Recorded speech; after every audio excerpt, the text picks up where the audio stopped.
Hello बच्चों, स्वागत है आप सभी का सत्य से काउंसलिंग में। आज हम बात करेंगे कक्षा 12वीं की हिंदी के पेपर की, जो एक सैम्पल पेपर है 2026 का। आपका प्री बोर्ड का भी टाइम टेबल आ गया है और बोर्ड्स का भी टाइम टेबल आ गया है। सैम्पल पेपर की ही मिलता जुलता जो आपका बोर्ड्स और प्री बोर्ड का पेपर होगा, तो आप इसको अच्छे से सॉल्व करिए। तो क्वेश्चन हमारा फर्स्ट है, सही विकल्प का चयन कीजिए। नंबर उसमें फर्स्ट है हमारा, कविता एक उड़ान है, कवि ने किसके बहाने बताया है, तो इसका आंसर है ब चिड़िया के। नंबर सेकंड हमारा, काव्य में जहाँ उपमेय को उपमान से श्रेष्ठ बताया है वहाँ अलंकार होता है व्यतिरेक अलंकार। नंबर थर्ड, सेवक धर्म में भक्ति स्पर्धा करती है हनुमान से, इसका आंसर है स। नंबर फोर, निम्नलिखित शब्दों में से विज्ञान संबंधी तकनीक शब्द नहीं है, पर्यवेक्षक। नंबर फिफ्थ, यशोधर बाबू का तीसरा बेटा स्कॉलरशिप लेकर चला गया था अमेरिका। नंबर सिक्स, आमतौर पर रेडियो नाटक की अवधि होती है 15 से 30 मिनट तक होती है। अब हम बात करते हैं रिक्त स्थानों के आंसर है। नंबर फर्स्ट, सबसे तेज बौछारी गई, खाली स्थान गया तो बहादुर। ओज गुण में खाली स्थान में पाया जाता है वीर रस में। ऋषि मुनियों ने खाली स्थान को सबसे ऊंचा स्थान दिया तो दया को। फर्स्ट बहादुर, सेकंड वीर रस और थर्ड दया को। नंबर फोर, पेट में चूहे कूद रहे, वाक्य में खाली स्थान शब्द शक्ति है लक्षणा। नंबर फाइव, रखालास बनर्जी मोहनजोदाड़ो खाली स्थान में आए 1922 में।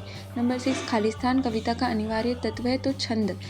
अब हम बात करते हैं सत्य की। जिद आया बालक आंगन में ठुनक रहा है, तो ये सत्य है। सौरठा एक वार्णिक छंद है, ये असत्य है। नंबर थर्ड, शेर के बच्चे का असल नाम चांद सिंह था, सत्य।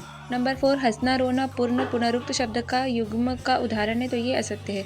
नंबर फाइव, वसंत पाटिल नाम का एक लड़का शरीर में दुबला पतला था, ये सत्य है। नंबर सिक्स, पत्रकारिता जल्दी में लिखा गया साहित्य है, तो ये सत्य है।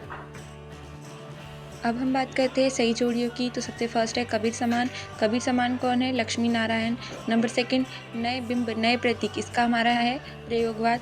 नंबर थर्ड, स्मृति की रेखा है, स्मृति की रेखा है भक्तिन। नंबर फोर, आशय की बाह्य शारीरिक चेष्टाएं, तो वो है उसका आंसर है अनुभाव। नंबर फाइव, शुभकामनाएं आशीर्वाद, तो इसके लिए होता है हमारा इच्छावाचक वाक्य। नंबर सिक्स, मुद्रित माध्यमों की विशेषता, इसका आंसर है शब्दों का स्थायित्व। और नंबर सेवन, असीक के फूल, असीक के फूल का आंसर है हमारा ख, शमशेर बहादुर सिंह। अब हमारा क्वेश्चन नंबर 5 होता है शुरू। इसका है निम्नलिखित वाक्यों के एक वाक्य में उत्तर देना है। तो सबसे पहला फर्स्ट क्वेश्चन है हमारा, रघुवीर सहाय किस तार सप्तक के कवि है, तो इसका आंसर है हमारा रघुवीर सहाय दूसरे तार सप्तक के कवि है। ये हमारा फर्स्ट आंसर हो गया। नंबर सेकंड, पंडित राज जगन्नाथ के अनुसार काव्य की परिभाषा लिखिए, तो इसका आंसर है पंडित राज जगन्नाथ के अनुसार रमणीयार्थ प्रतिपादक शब्द काव्यम, अर्थात रमणीय सुंदर अर्थ का प्रतिपादन करने वाला शब्द। ठीक है। अब हमारा थर्ड है हमारा, मुकनायक जनता पत्रिका के संपादक का नाम लिखिए, तो इसका आंसर है डॉक्टर भीमराव अंबेडकर जी। ठीक। नंबर फोर्थ हमारा क्वेश्चन है, हिंदी गद्य का जनक किसे कहा जाता है, तो हिंदी गद्य का जनक भारतेंदु हरिशंकर को माना जाता है। नंबर 5 है हमारा, जूझ उपन्यास के हिंदी अनुवादक का नाम लिखिए, तो इसका आंसर है हमारा जूझ उपन्यास के हिंदी अनुवादक है डॉक्टर ओम प्रकाश वाल्मीकि जी, ये इसके अनुवादक है, हिंदी अनुवादक है। नंबर 6 है हमारा, नाट्य शास्त्र के अनुसार नाटक का शरीर किसे कहा जाता है, तो इसका आंसर है कथा वस्तु या इतिवृत्त को कहा जाता है। आपको पूरा आंसर लिखना है। नंबर 7 है हमारा, पानी पानी होना मुहावरे का वाक्य में प्रयोग कर लिखिए। पानी पानी होना मुहावरे का अर्थ है बहुत लज्जित होना, इसका वाक्य में प्रयोग होगा, चोरी पकड़े जाने पर रमेश सबके सामने पानी पानी हो गया।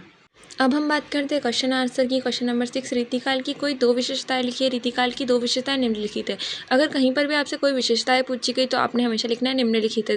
ठीक है। नंबर 1, इस काल की कविता का मुख्य विषय श्रृंगार रस है। नंबर सेकंड, इस काल में ब्रज भाषा का प्रमुखता से प्रयोग किया गया है। और अगर आपको कोई दो कवि के नाम याद हो तो आप वो भी लिख लीजिए। हम बात करते हैं इसके अथवा के क्वेश्चन की। नई कविता का कोई दो विशेषताएं लिखिए।